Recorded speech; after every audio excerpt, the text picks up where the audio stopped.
अस्सलाम वालेकुम नाज़रीन, मैं मोहम्मद गुफरान आपका इस्तकबाल करता हूं कौन बनेगा जन्नती के एक और नए एपिसोड में। इस वीडियो में मैं आपको चंद इस्लामिक सवालात के जवाब बताऊंगा और आखिर में एक सवाल दूंगा जिसका जवाब आपको देना है कमेंट बॉक्स में। तो आइए बिना ज़्यादा बात किए शुरू करते हैं आज के सवालात। आपका पहला सवाल है, सबसे पहली आसमानी किताब कौन सी है? आपके ऑप्शन है, पहला तौरेत, दूसरा ज़बूर, तीसरा इंजील, चौथा कुरान। तो इसका जवाब है सबसे पहली आसमानी किताब तौरेत थी जो हज़रत मूसा अलैहिस्सलाम पर नाजिल हुई थी, लेकिन बाद में काफिरों ने इसमें तब्दीली कर दी। तौरेत के बाद हज़रत दाऊद अलैहिस्सलाम पर ज़बूर नाजिल हुई जिसमें भी गुमराह लोगों ने तब्दीली कर दी, और इसके बाद हज़रत ईसा अलैहिस्सलाम पर इंजील नाजिल हुई जिसमें भी गुमराह लोगों ने तब्दीली कर दी।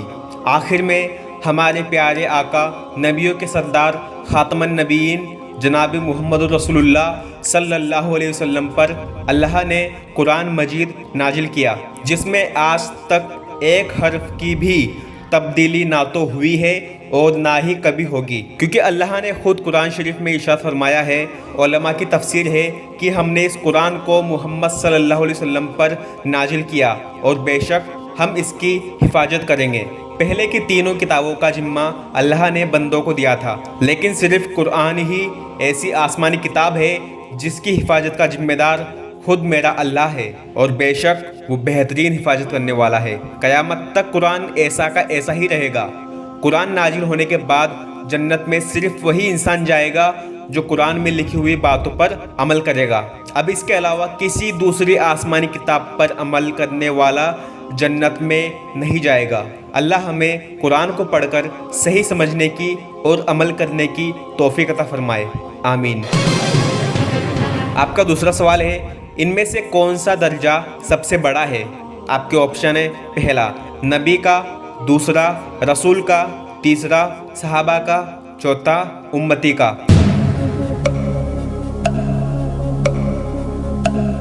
तो इसका जवाब है, इनमें से सबसे बड़ा दर्जा रसूल का है। रिवायतों के हिसाब से इस रूही ज़मीन पर 1,24,000 से ज़्यादा अम्बिया तशरीफ़ लाए। उनमें से 313 या 315 रसूल थे। हर रसूल नबी होता है लेकिन हर नबी रसूल नहीं होता, इसलिए रसूल का दर्जा नबी से बड़ा होता है। आपका तीसरा सवाल है, इब्लिस यानी कि शैतान का तख्त कहाँ पर है? आपके ऑप्शन है, पहला ज़मीन पर, दूसरा समंदर के ऊपर, तीसरा आसमान में, चौथा पहाड़ के ऊपर। तो इसका जवाब है, शैतान मरदूद का तख्त समंदर के ऊपर है। अब वो किस समंदर के ऊपर है वो मुझे नहीं पता, लेकिन उलमा कहते हैं कि इब्लिस यानी कि शैतान मरदूद का तख्त समंदर के ऊपर है, जहाँ पर उसके चेले यानी कि बुरे जिन उसके साथ होते हैं, और यही जिन रोजाना इंसानों में जाकर उनको गुमराह करने की नापाक हरकतें करते हैं और शाम को आकर शैतान को बताते हैं कि आज हमने एक मुसलमान की नमाज छुड़वा दी, कोई कहता है आज मैंने दो मुसलमान के बीच लड़ाई करवा दी, कोई कहता है आज मैंने मियाँ बीवी के बीच झगड़ा करवा दिया। इसी तरीके से ये मरदूद जिन अपने गुनाहों का तज़किरा करते हैं। आपका चौथा सवाल है, अशरफुल मखलूक़ात कौन है? आपके ऑप्शन है, पहला फरिश्ते, दूसरा जिन्नात, तीसरा इंसान, चौथा जिब्राइल अलैहिस्सलाम। तो इसका जवाब है, अशरफुल मखलूक़ात इंसान है, यानी कि औलाद आदम अशरफुल मखलूक़ात है, यानी कि सारी मखलूक में सबसे बेहतर है, सबसे अफजल है। हदीस का मफ़हूम है, अल्लाह ने 18,000 मखलूक बनाई जिसमें से एक इंसान है। हमें अल्लाह का शुक्रगुजार होना चाहिए क्योंकि अल्लाह ने हमें 18,000 मखलूक में से इंसान बनाया और इंसान में भी ईमान वाला बनाया और रसूलुल्लाह सल्लल्लाहु अलैहि वसल्लम का उम्मती बनाया। हमें फ़ख्र है इस बात पर कि हम मुसलमान हैं, लेकिन हमें फ़िक्र भी करनी चाहिए क्योंकि मरते दम तक ईमान को बचा कर ले जाने वाला ही कामयाब होगा। अल्लाह हमें मरते दम तक ईमान पर कायम रहने की तौफीक अता फरमाए, आमीन। पिछली वीडियो में मैंने आपको एक सवाल दिया था जिसका जवाब आपको देना था। माशाअल्लाह बहुत सारे भाइयों ने और बहुत सारी बहनों ने सही जवाब दिया है। तो सवाल ये था, ईसाई लोग कितने खुदा की इबादत करते हैं? तो इसका जवाब है ईसाई लोग 3 खुदा की इबादत करते हैं। जब ईसा अलैहिस्सलाम को अल्लाह ने जिंदा आसमान पर उठा लिया था तो उसके बाद शैतान लोगों को गुमराह करने का एक नया तरीका ले आया।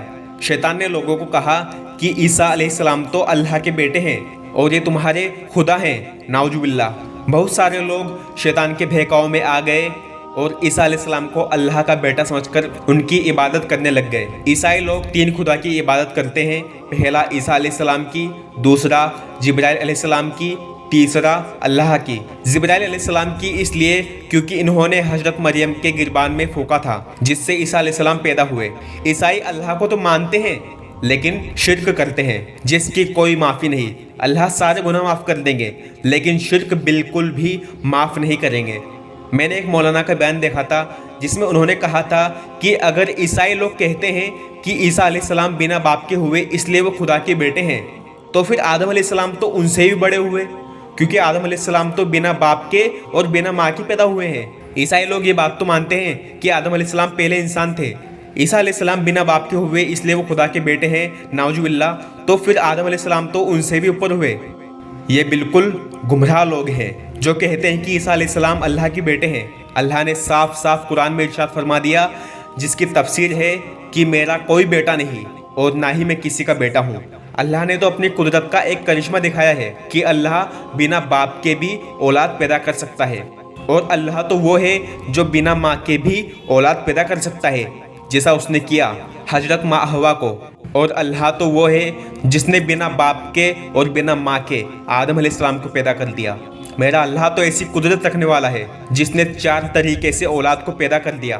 बिना बाप के भी औलाद पैदा कर दी, बिना माँ के भी औलाद पैदा कर दी, बिना माँ बाप के भी औलाद पैदा कर दी, और माँ बाप को मिलाकर भी औलाद पैदा कर दी। अल्लाह असबाब का मोहताज नहीं, असबाब अल्लाह के मोहताज हैं। अल्लाह का गैर अल्लाह के बगैर कुछ भी नहीं कर सकता, और अल्लाह अपने गैर के बगैर सब कुछ कर सकते हैं। बेशक लोगों, अल्लाह को पहचानो और अल्लाह को रब मानो और मोहम्मद सल्लल्लाहु अलैहि वसल्लम को अल्लाह का रसूल मानो, तभी तुम दुनिया में भी कामयाब हो सकते हो और आखिरत में भी कामयाब हो सकते हो। अल्लाह हमें शैतान के गुमराह कर देने वाले तरीकों से बचाए। आमीन सुम्मा आमीन। अब मैं आपको एक नया सवाल देता हूँ जिसका जवाब आपको देना है कमेंट बॉक्स में। तो सवाल है, आसमानी दस्तरख्वान किस नबी के लिए आया था? आपके ऑप्शन है, पहला आदम अलैहिस्सलाम के लिए, दूसरा यूसुफ अलैहिस्सलाम के लिए, तीसरा ईसा अलैहिस्सलाम के लिए, चौथा मूसा अलैहिस्सलाम के लिए। तो आप बताइए इसका जवाब क्या है। इंशाल्लाह मैं उम्मीद करता हूँ आप सही जवाब देंगे। आपसे गुजारिश है कि आप इस चैनल को सब्सक्राइब कर लीजिए और बेल आइकन को प्रेस कर दीजिए। मेरा ऐसी वीडियो बनाने का मकसद सिर्फ ये है कि मैं आपको दीन की छोटी छोटी बातें बता सकूं। आपसे गुजारिश है कि इन छोटी छोटी इस्लाम की बातों को अपने दोस्तों के साथ शेयर किया कीजिए, क्योंकि ईमान की बात एक दूसरे को बताना सवाब जारिया है। इसका सवाब आपको मरने के बाद भी मिलता रहेगा। मैं मिलता हूँ आपको अगली वीडियो में इंशाअल्लाह। जिंदा रहा तो अस्सलामु अलैकुम व रहमतुल्लाहि व बरकातुहू।